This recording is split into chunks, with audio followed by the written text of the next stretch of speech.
மாண்புமிகு தமிழ்நாட்டின் முதலமைச்சருடைய வழிகாட்டுதலோடு பள்ளிக்கல்வித்துறையில் ஏராளமான திட்டங்கள் இன்றைக்கு பயன்பாட்டிற்கு வந்து பள்ளிக்கல்வித்துறை இந்திய அளவில் முதன்மை இடத்தில் இருந்து வருவதை நாம் அனைவரும் நன்றாக அறிவோம். மாண்புமிகு முதல்வர் அவர்களால் தமிழ் புதல்வன், புதுமை பெண், பேராசிரியர், பள்ளிக்கல்வி மேம்பாட்டு திட்டம் என்று பல்வேறு திட்டங்களை தமிழ்நாட்டில் கொண்டு வந்து பள்ளிக்கல்வித்துறை இன்றைக்கு பீடு நடை போட்டு வருகிறது. இந்த நிலையில் மாண்புமிகு முதல்வர் அவர்கள்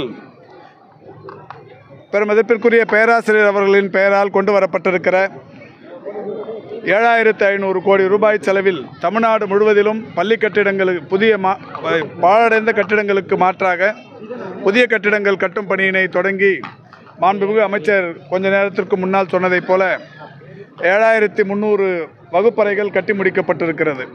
அந்த வகையில் ஆண்டு ஒன்றுக்கு 1500 கோடி ரூபாய் செலவில் புதிய கட்டிடங்கள் கட்டப்பட்டு வருகிறது என்றாலும் தன்னார்வலர்களும் தன்னார்வ தொண்டு நிறுவனங்களும் பொதுமக்களும் இணைந்து நமக்கு நாமே என்கின்ற ஒரு திட்டத்தின் மூலம் அவர்களுடைய பங்களிப்போடு புதிய கட்டிடங்களை கட்டும் பணிகள் இன்றைக்கு தமிழ்நாடு முழுவதிலும் எல்லா துறைகளிலும் நடைபெற்று வருகிறது.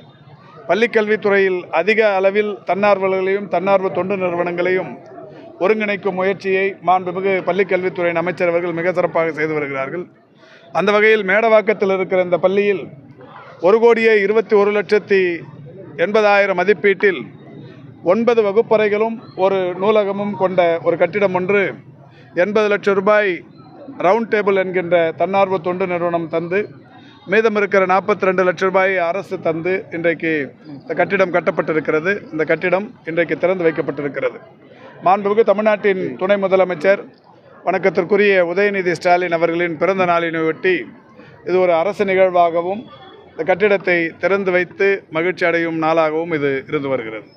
இன்று மாலை வந்து பருவமழை முன்னெச்சரிக்கை நடவடிக்கை என்ன எடுத்துருக்காங்க? மார்னிங் ஈவினிங் வந்து இந்த வளிமண்டலம் வந்து புயலா மாறதுக்குண்டான வாய்ப்பு இருக்கனால என்ன மாதிரி முன்னெச்சரிக்கை நடவடிக்கைகள் எடுக்கப்பட்டது? எத்தனை பேருக்கு இப்போ மாண்புமிகு தமிழ்நாட்டின் முதலமைச்சர்கள் நேற்றைக்கு முன்தினம் கூட சொன்னார்கள், அரசு பருவமழை எதிர்கொள்வதற்கு தேவையான அனைத்து நடவடிக்கைகளும் எடுத்திருக்கிறது என்று சொல்லியிருக்கிறார்கள்.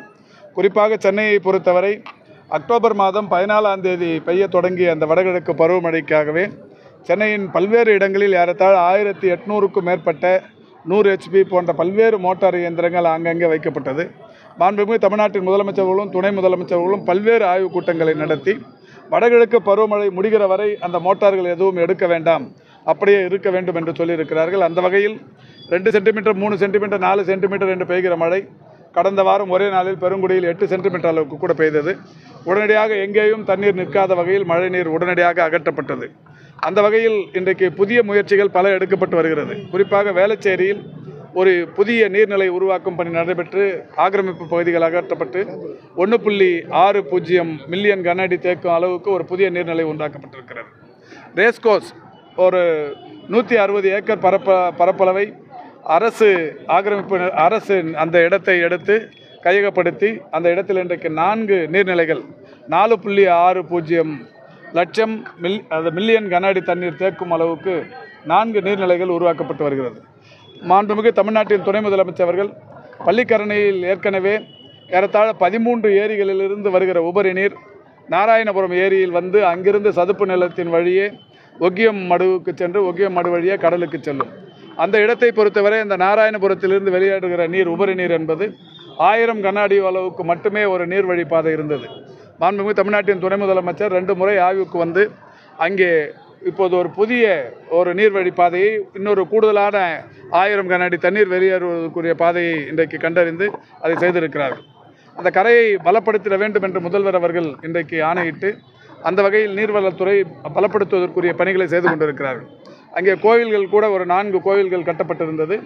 அந்த சம்பந்தப்பட்ட பொதுமக்களின் இசைவுடனே இந்த கோவில்கள் அந்த கரையை பலப்படுத்துவதற்கு ஏதுவாக அதை எடுக்கப்பட்டு இன்றைக்கு அந்த பணிகள் நடைபெற்று வருகிறது. இந்த வகையில் இன்றைக்கு சென்னையை பொறுத்தவரை மிகப்பெரிய அளவில் ஒரு மண்டலத்திற்கு ஒரு IAS அலுவலர் நோடல் ஆஃபீஸர் என்கின்ற வகையில் பணியாற்றி கொண்டிருக்கிறார்கள். மாண்புமிகு தமிழ்நாட்டின் முதலமைச்சர் அவர்கள் டெல்டா பகுதியில் 2-3 நாட்களுக்கு கூடுதலாக மழை இருக்கும் என்ற உடனே மரியாதைக்குரிய அன்பில் மகேஷ் அவர்களை இப்பொழுது உடனடியாக நாகப்பட்டினத்திற்கு அனுப்பியிருக்கிறார்கள். இவர் இந்த நிகழ்ச்சியை முடித்து நாகப்பட்டினத்திற்கு பயணமாகிக் கொண்டிருக்கிறார். இப்படி எல்லா இடங்களிலும் தமிழ்நாட்டை பொறுத்தவரை டெல்டா பகுதியாக இருந்தாலும் சென்னையாக இருந்தாலும் மழை வெள்ள பாதிப்புகள் இல்லாத வண்ணம் மக்களை காப்பதற்குரிய நடவடிக்கைகள் அனைத்தையுமே மாண்புமிகு தமிழ்நாட்டின் முதலமைச்சர் அவர்கள் சிறப்பாக எடுத்திருக்கிறார். கிண்டி சுற்றுவட்டார பகுதிகளில் மழை நேரங்கள்ல ஒரு சில இடங்கள்ல கழிவு நீர் வந்து இதை நீங்கள் போன வாரமே கேட்டீங்க, அது போன வாரமே பதில் சொன்னேன். இந்த இல்லை எல்லா மழைக்கும் கழிவுநீர் அடைப்பு என்பது ஒரு சாதாரணமாக ஒரு வீட்டில் ஏற்படுகிற அழைப்பு. இந்த ஜி தமிழ் இதை போய் இவ்வளோ பெருசுப்படுத்தலாமா? ஒரு வாரமாக இதே பெருசுப்படுத்தலாம். இது எந்த வீடு? உன் வீட்டில் எங்கேயாவது அடைப்பு இருக்கா?